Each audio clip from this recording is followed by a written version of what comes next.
Noong dekada 80, sa isang maliit na baryo sa Antique, kilala ang mga tao sa kanilang simpleng pamumuhay. Magsasaka sa umaga, magkwekwentuhan sa dapit hapon, at sabay-sabay nagdiriwang tuwing pista ni San Isidro. Habang papalapit ang pista, abalang-abala si Tatay Ben sa pag-aayos ng mga baboy na kakatayin. Si Nanay Lorna naman, kasabay ng mga babae sa baryo, ay naglilinis at nagluluto ng mga kakanin. Si Lolo Isko naman, kahit mahina na ang tuhod, palaging nakaupo sa duyan sa ilalim ng puno ng mangga, tahimik lang na nakamasid sa paligid. Ngunit isang linggo bago ang piyesta, mayroong kakaibang nangyari. Ang dalawang baboy na nakatali sa likod ng bahay ni Ben ay biglang natagpuang patay na. Tila parang may sumipsip ng dugo, ngunit walang sugat na halatang kagat ng hayop.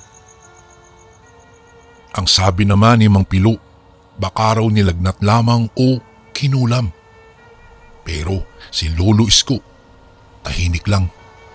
Ang kanyang mga mata ay tila may nalalaman.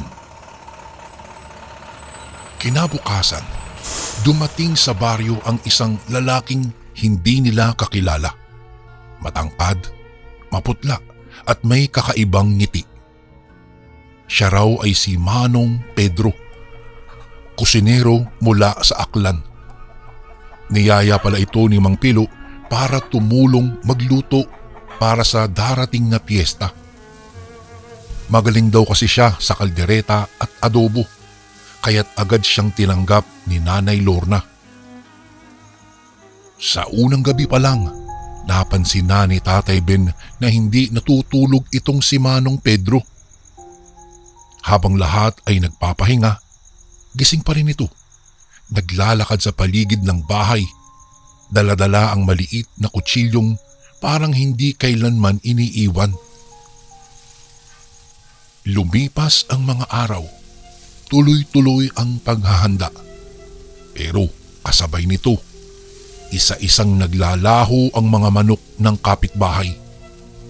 May mga pusang natatagpo ang laslas ang tiyan. At tuwing madaling araw, naririnig ng mga tao ang kakaibang kaluskos sa mga bubungan. Para bang may mabigat na hayop na gumagapang. Sa gabing bago ang piyesta, biglang nagising si Lolo Isko. Amoy dugo sa hangin.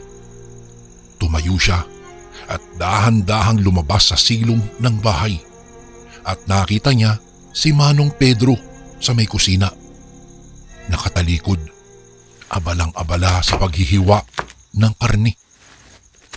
Ngunit nang mas lumapit pa si Lolo, napansin niya na hindi baboy ang hinihiwa nito, kung hindi isang parang parte ng tao, maputla, nangingitim. Hindi nakapagsalita si Lolo. Naramdaman na lamang niyang may malamig na hangin sa batok niya. Nang lingunin niya, nakatingin na si Manong Pedro at ngumiti ito. Ngiting hindi tao, ngiting may ngipin na mahahabat at matutulis. Kinabukasan, natagpuan si Lolo Isko sa may likod ng bahay. Wala na itong buhay. Tuyot ang kanyang balat at parang piniga ang dugo.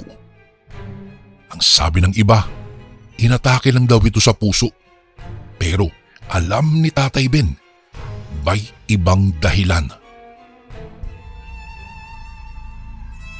Sa araw ng piyesta, masiglang-masigla ang lahat. Naghahanda si Nanay Lorna ng lamesa, abalang-abala si Mang Pilo sa pagsiserve ng pagkain. Pero si Tatay Ben hindi mapakali. Hanggang sa nakita niya si Manong Pedro na nakaupo sa lilim ng puno. Hindi kumakain, nakatitig lamang sa mga tao lalo na sa mga bata.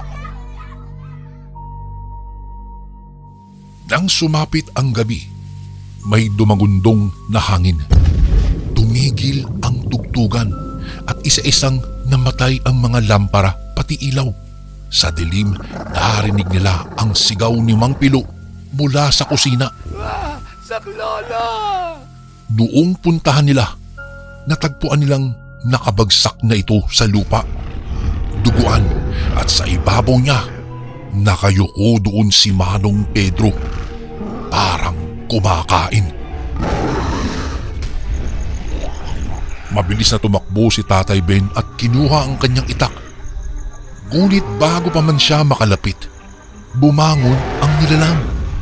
Hindi na ito tao. Mahaba ang kanyang kuko. Kulay abo ang balat at naglalaway sa gutom. Mabilis namang tumakbo si Tatay Ben.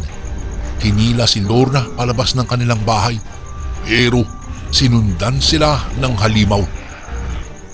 Hanggang naalala ni Tatay Ben ang sinabi noon ni Lolo Isko.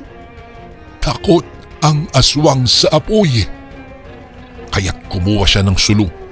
Sinindihan ito at nang tangkain siyang lapitan ng nilalang, itinapon niya ang sulo sa aswang. Nagliyab ang nilalang at dahil doon, tumakbo ito sa kusina ng bahay. At sa gitna ng usok, narinig nila ang malakas na hiyaw ng halimaw. Hindi sigaw ng isang tao, kung hindi iyak ng isang hayop na nasusunog. Kinabukasan, abo na ang buong kusina. Wala na rin si Manong Pedro. Ngunit sa abo, may natagpuan si Tatay Ben. Isang piraso ng balat. Kulay abo. May mahahabang buhok at parang balat ng tao na tinanggal.